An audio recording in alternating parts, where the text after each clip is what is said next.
En réalité, c'est aussi un attentat. L'attentat qui a été commis à Yarakh, sur un bus.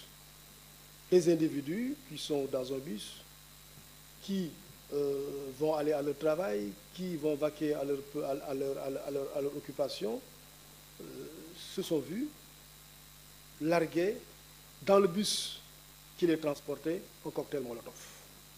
Ce n'est ni plus ni moins qu'un attentat. C'est un acte terroriste.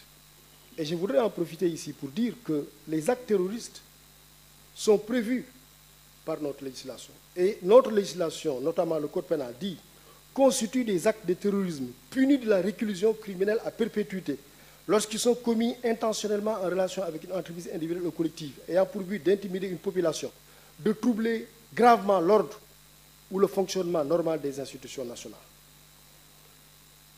Mais toute personne qui recrute une autre personne pour faire partie d'un groupe ou pour participer à la commission d'un tel acte terroriste est punie de la réclusion criminelle à perpétuité.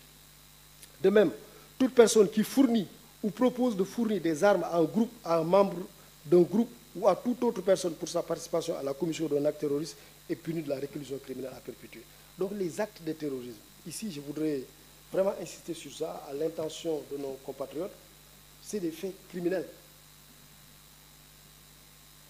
Et c'est des faits criminels pour leurs auteurs, pour leurs complices. Et c'est des faits criminels qui font l'objet de condamnation pénale, notamment la réclusion criminelle.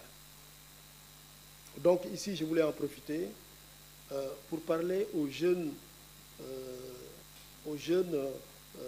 membres d'organisations qui envisagent ou qui projettent de commettre de tels actes, d'appeler leur attention sur la gravité de tels actes et que de tels actes appellent un traitement pénal sévère.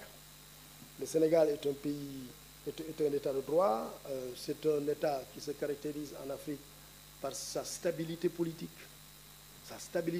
exemplaire. C'est une grande démocratie, le Sénégal. Le Sénégal est entré dans les démocraties avant bien des pays européens, avant bien des pays américains. Donc, c'est un pays où l'État est fort, l'État est debout, c'est un pays avec des institutions fortes. Et le Sénégal ne peut pas accepter des entreprises terroristes qui visent à renverser l'ordre constitutionnel ou bien à déstabiliser l'État.